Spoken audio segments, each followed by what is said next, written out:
Hey guys, what's going on? Robert for International Pulse Research. Estamos de volta. Mais um vídeo para você que está acompanhando. Pessoal, o vídeo de hoje vai ser um pouco diferente. Eu vou fazer uns 3 pedidos para você e no final eu vou falar sobre o dia D. Se está preparado para o dia D ou não. Então no final do vídeo fica aí. Vou prometer que não vai ser tão longo, que às vezes a gente vai se empolgando, tem muita coisa e a gente acaba estendendo um pouco o vídeo. Presta atenção. Hoje, ninguém vive sem esse aparelho aqui, ou seja, computador e internet. A gente se tornou um povo totalmente dependente disso tudo. O 5G, que é um algoritmo, ele vai substituir quase que 60% a mão de obra, trabalhos propriamente dito. O pessoal pensa, não, 5G é uma internet, já tem o 6G, a China já tem. Então a gente acha que as coisas vão acontecer e a internet vai ser rápida, que o aparelho não é compatível para o serviço e a gente está vendo que estamos vivendo uma tecnologia da informação. A internet também deu, propriamente dito, para nós duas vertentes fundamentais. O tempo que você gasta aqui, ele te aproxima ou te afasta do conhecimento. Isso é importante. Segundo, a dependência é fundamental ou não? Não é?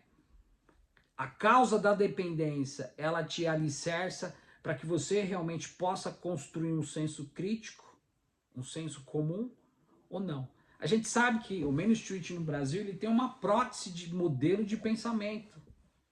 Então, a mídia no Brasil ela foi planificada, eu que fiz jornalismo social, investigativo, ela foi planificada para moldar as pessoas com o mesmo caráter. Dá para entender o que eu quero chegar? Através de um decodificador. Isso é importante você entender. Porque a mídia ela não tem pluralidade, ela precisa ter. Ela não tem sensibilidade contínua. Um moço morreu semana passada aí. Lembra o rapaz de 24 anos, africano, que veio imigrante como eu, para o Rio de Janeiro, para o Brasil. Eu vi aí. Eu ia fazer uma live para explicar muita coisa legal aí. Eu vi a comunidade, as matrizes africanas se organizando e o nosso povo brasileiro, nós brasileiros, que somos praticamente 60% negro no Brasil, tem um parente negro subindo, enfim, muita gente, entende? Eu tenho sangue, só a cara que é diferente e o corpo, mas a maioria dos meus amigos são negros. A gente não vê essa sensibilidade contínua. Só foi naquele dia e acabou. A família ganhou um quiosque e ficou nisso. O que eu quero dizer com isso, gente? Eu vou voltar, depois eu vou ir adiante. Então nós temos essa liberdade que a gente nunca teve no Brasil. Então hoje você, com essa plataforma aqui, se essa plataforma deixa de existir, você sabe qual que é o prejuízo mundial? O Google é dono do YouTube. Você entra no Google, mas na realidade é o Alphabet. É como o Facebook e o Metaverse. Facebook é só um nome fantasia. Então o mundo está indo para esse lado e o Brasil está ainda atrasado. Porque o 5G ele vai difundir deliberadamente. Então tudo isso, eu estou fazendo esse círculo, eu estou fazendo esse cerco para que eu possa mostrar para vocês como nós somos vulneráveis a essa plataforma, enfim, esse tipo de coisa. Então as pessoas hoje em dia, elas conseguiram ter uma liberdade, a pessoa grava alguma coisa, canta uma música, coloca no YouTube, daqui a pouco tem 1 milhão de visualizações e você se torna famoso. Eu não vou citar aqui o nome de pessoas, porque a gente sabe que tem esses direitos autorais, copyright, que vai muitas das vezes desconfigurar. Então, muita gente me ligou ontem, hoje, Robert, faz um vídeo, tenta explicar pra gente. Eu tento ajudar da melhor forma possível. Mas o mais importante aqui não é você ficar aqui me olhando com um pensamento nos seus problemas. Você tem que colocar em prática, processar. Foi o que aconteceu comigo muitos anos atrás.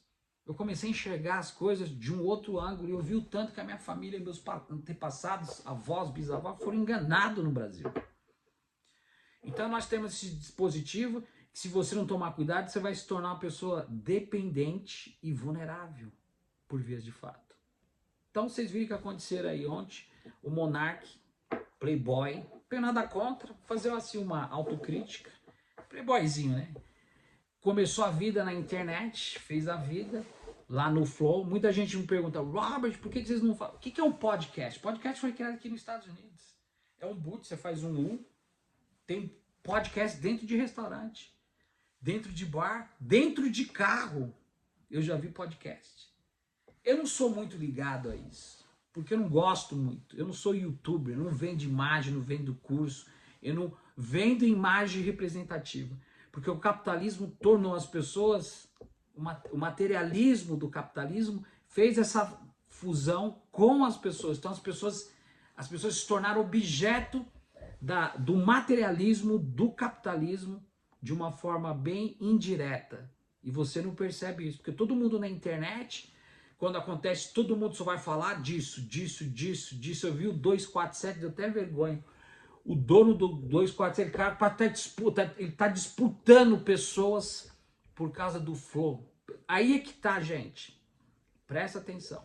Então, o podcast foi pro Brasil. É uma mesa que nem essa mesa aqui tem 3 metros. Ó, ela é grande, que não dá pra ver, que a gente vai pôr a câmera lá pra trás, depois vocês vão ver o tamanho da mesa. O que acontece? O Brasil copia todas as ideias. Felipe Neto é o que ele é por causa do PewDiePie, o maior youtuber daqui. O cara tem milhões e milhões de... O irmão dele, do Felipe Neto, pintando. Olá, pessoal, tudo bem? Cara cheio de Nutella, enche de criança, joga um monte de brinquedo, milhões e milhões, comprou uma mansão em Miami. E assim vai. As pessoas não criam, copiam. Essa sociedade foi implementada em países periféricos, para que a gente possa ter esse materialismo consumista como forma de objeto. Então o que aconteceu? Aí essas pessoas criam liberdade dentro desses veículos de comunicação. E o pessoal começa a falar coisa. Não adianta você colocar uma criança para querer explicar o que aconteceu com o coronavírus. Não vou entrar aqui em detalhes. Não make sense, não tem sentido. Então essas pessoas começam... Aí o brasileiro é assim, nossa, eles têm 2 milhões de views. Nossa, eles vale quanto pesa. Porque para nós é assim, né? Nossa, eles são... Que na realidade, você vai discutir o que com essas pessoas? Então o cara foi lá e falou uma abobrinha das grandes. Ele foi falar sobre a liberdade de criar um partido neonazista. Meu pai do céu. Você está entendendo onde eu quero chegar? Então... Como é que uma pessoa fala de material histórico dialético? Essa pessoa não entende. Então é isso que está acontecendo, particularmente na internet. Está se vendendo gato por lebre e as pessoas estão absorvendo, achando que... Eu vou dar um exemplo para você. Vamos supor que eu sou um conservador. O cara é conservador, ele tem um podcast, aí você chega assim, ele enfeitou tudinho, com tudo que você possa imaginar. Cheio de garrafa de bebida, o cara... cheio de tatuagem e é cristão, fumando. Eu não tô aqui para acusar, gente. O julgamento não serve para nós. E o cara acha que tá com essa bola toda. Aí eu pergunto para você, eu não posso viver, eu não posso falar aquilo que eu não vivo. Então eu sou um conservador daqui para fora, mas eu não vivo o pé da letra, eu não vivo os princípios. É que nem a religiosidade aparente. Você fala de religiosidade aparente, mas você não sabe quantos livros tem no Velho e Novo Testamento. Você não vai na igreja, você não é batizado. Você não é um militante dentro dessas oligarquias. Você não milita, você só fala. Vamos defender, eu sou conservador, os deveres e os padrões morais da família e da sociedade. O cara trai a mulher 20 vezes, já casou 50 vezes, é muito, né? Mas umas 10 vezes, às vezes 5. Bate na esposa, espanca os meninos, chega em casa, os filhos, né? Bêbado e se diz ser conservador. Então, se criou dentro dessa ideologia esses factóides. E as pessoas estão perdidas. O brasileiro perdeu a identidade, ele não sabe para onde que vai muitas das vezes. Porque ele está desidentificado. Ele perdeu a origem, porque... Se você fala hoje da esquerda, você é um bolsominion. Se você fala da direita, você é um esquerdopata. Criaram títulos, subtítulos, para qualificar até conduta. Já me chamaram outro dia, estava participando do negócio, mas você é um socialista de iPhone. Aí você vai lá pesquisar que é socialista, você tem que entender que a conduta não tem nada a ver com aquilo que você pensa. Se de repente você pode até ganhar um aparelho... Só que você tem um iPhone e você pensa diferente do que eles pensam, você é um esquerdista, socialista de iPhone. Eu vou fazer um vídeo explicando o que é o socialismo de iPhone. Você vai ver como não tem nada a ver daquilo com aquilo que as pessoas pensam. Então, presta atenção. Tô devendo também o Paystab aí do Sérgio Moro, o lerite dele que é fictício, só no Brasil.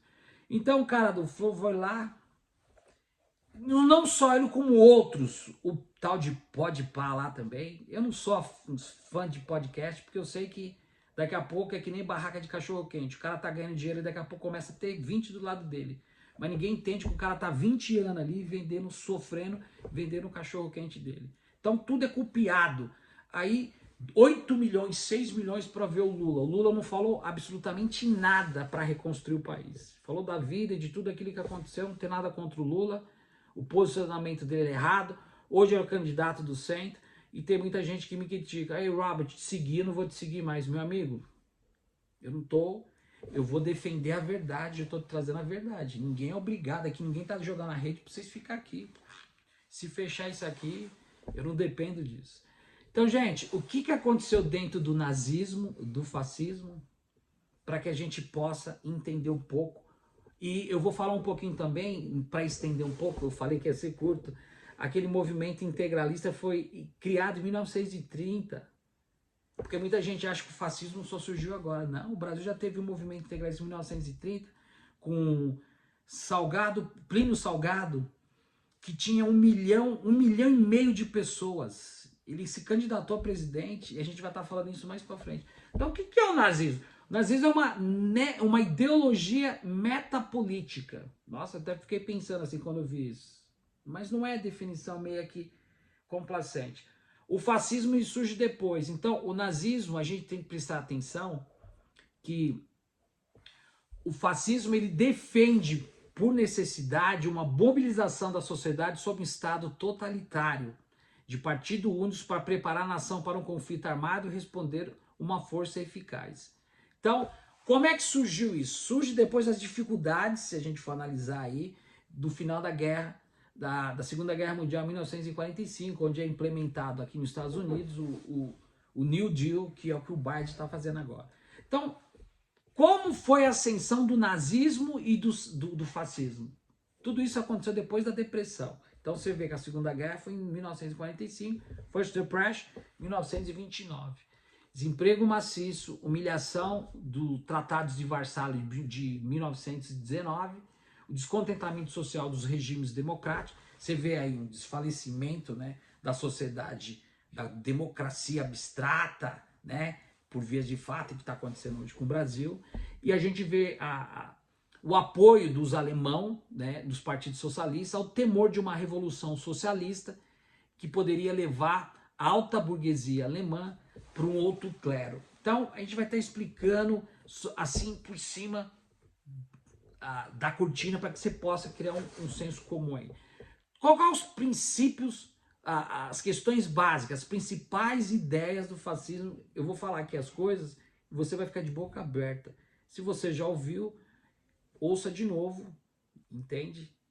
E tente aprimorar o seu conhecimento.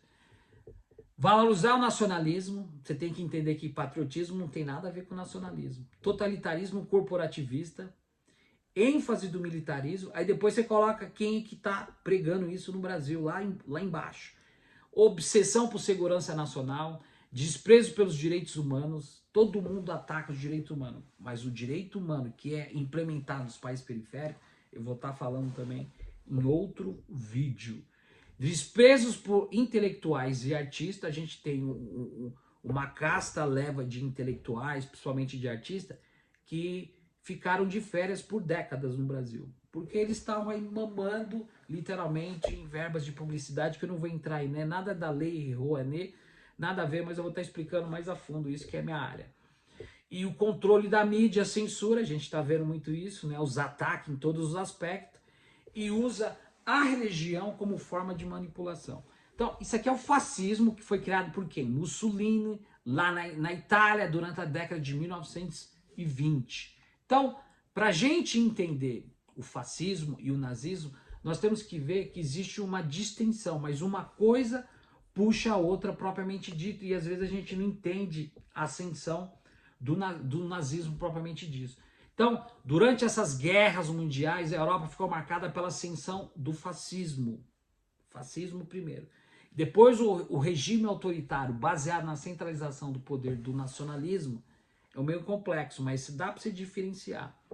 Do militarismo, veio a questão da expansão do cerceamento das liberdades individuais. Foi com o Zé Ruela, do pequeno playboy lá do Flow, não tem nada contra ele, ele é o dono ali, praticamente da empresa, do DBA, da LLC, da empresa dele, e os patrocinadores caíram matando, porque ele está infringindo não só a liberdade em todos os aspectos, comunidade judaica, coisas que a gente não vai entrar aí no contexto, mas a gente precisa entender que o nazifascismo é um termo, entendeu, de conjunção entre o fascismo italiano com uma doutrina totalitária do desenvolvimentismo na época de Mussolini. Então, tudo isso surge em 1917, mobilizando uma questão política, um factóide associado ao nazismo alemão, onde o aspecto de manipulação, por vezes de fato, tem essa fusão da ascensão do fascismo italiano. Então, a gente precisa entender e separar o joio do trigo das questões fundamentais antes de sair para abrir a boca por aí. Então, a tomada do poder, ou seja, pelos alemães, sempre foi usada para poder referir a tomada do poder nazista da República de Imeia, em 30 de janeiro, logo no início do ano, em 1933. Então, para você que está aí do outro lado, gente, a gente tem que pesar aquilo que a gente fala muitas das vezes. Ainda mais o Flow, um podcast que é visto por mais de 3, eles têm, acho que 4 milhões de pessoas inscritas, e você vê o desespero das pessoas, porque as pessoas vivem, eles querem vender a imagem, vender o produto, que eu acabei de falar aqui para vocês. Nós fomos transferidos nós fomos criados uma imagem de um produto materializado, que é o capitalismo, joga essas artimanhas, e o povo que quer viver o glamour, quer viver a vida, ostentando, ganhando dinheiro através dessa plataforma, porque você sabe que o YouTube paga $2 a cada 1000 visualização, não precisa nem fazer a conta, os patrocinadores. Resumindo tudo, gente, a gente viu a desgraça que aconteceu. O cara foi mandado saiu fora, mas a parte dele é dele, eu acho que o outro vai comprar a parte dele. Eu acho que ele vai continuar porque ele criou uma expansão pela uma cagada que ele fez. O Kim Kataguiri também estava lá, um deputado, a Tabata Amaral, que estudou na mesma escola. Ixi. Que confusão. Aí você juntou alho com bugalho, mais o resto da erva daninha, deu essa desgraça que aconteceu aí. E agora o cara pode ser até processado, mas é muito mais fácil você levar em consideração aquilo que o STF... O STF dá 48 horas para o Bolsonaro se manifestar. A Rosa Weber dá 72 horas para a PGR. E você acaba se lascando, propriamente dito, e você não consegue, por vias de fato, fazer absolutamente nada. Porque é tudo um jogo encenado e você que está aí do outro lado está sofrendo. Então acho que deu para a gente explicar. Eu vou voltar a falar um pouco sobre nazismo e fascismo, que tem uma particularidade comum, e para nós que somos um país periférico, sem cultura democrática, o pessoal compra gato por lebre e começa, em vez de falar pedra, começa a falar pau, propriamente dito. Pessoal, outra coisa para terminar aqui, que nossa, ficou quase 20 minutos de vídeo para a gente terminar. Essa semana vai ter alguns vídeos aí, espero que você realmente dê sua contribuição aí, escreva aquilo que você acha, e realmente nós estamos aí nos preparando para avançar na nossa questão revolucionária. Tem um Daily Times, vai ficar aqui, se você quiser escrever a matéria, manda pra gente no telefone, a gente manda umas fotos, a gente publica e coloca lá seu nome, e a gente tá aí para poder ajudar da melhor forma possível no jornalismo investigativo. Pessoal, também vai ficar aqui, tá a fim de montar um comitê no mesmo número, se quiser participar, participe, não adianta você ficar, nossa, eu aprendi isso, que legal, tô aprendendo isso, ó, e não coloca em prática propriamente. O que eu quero dizer com isso? Você está preparado para o dia D? Você sabe o que vai acontecer nesse dia D? Não? Então fique ligado, vá acompanhando a gente aí. Se prepare que nesse dia D, o poder instituinte vai sair da mão da burguesia pela primeira vez na história. Presta atenção. Se você conhece o nosso comitê, mais de 4.000 comitês espalhados pelo Brasil, se você conhece ou não conhece, quer participar, é simples, é tudo de graça. Ali você vai quebrar seu paradigma, ali você vai aprender realmente como você vai participar da governabilidade do país. O Brasil é seu, não é do Lula, nem da Dilma, nem do Bolsonaro, nem de Ciro Gomes, nem de Michel Temer. O Brasil é seu. A política fracassou no Brasil. E é por isso que a gente está vendo esse tipo de coisa que está acontecendo aí. O caminho é esse. Para o Brasil não existe Alice no País das Maravilhas, onde você olha lá na bifurcação, em cima da árvore você vê o gato, você pergunta pro gato, para onde você quer? Ela fala, para mim tanto faz.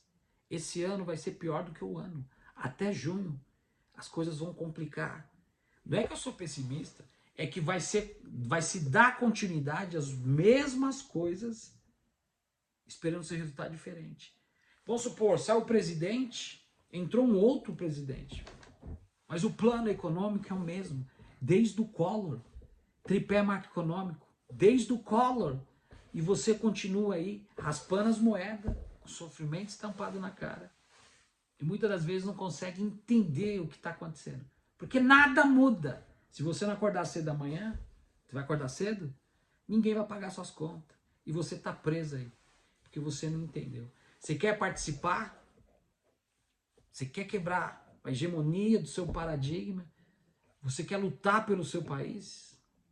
Você quer realmente participar da reconstrução com emancipação, empoderamento, com dinâmica de convergência, política de convergência? Então acompanha a gente.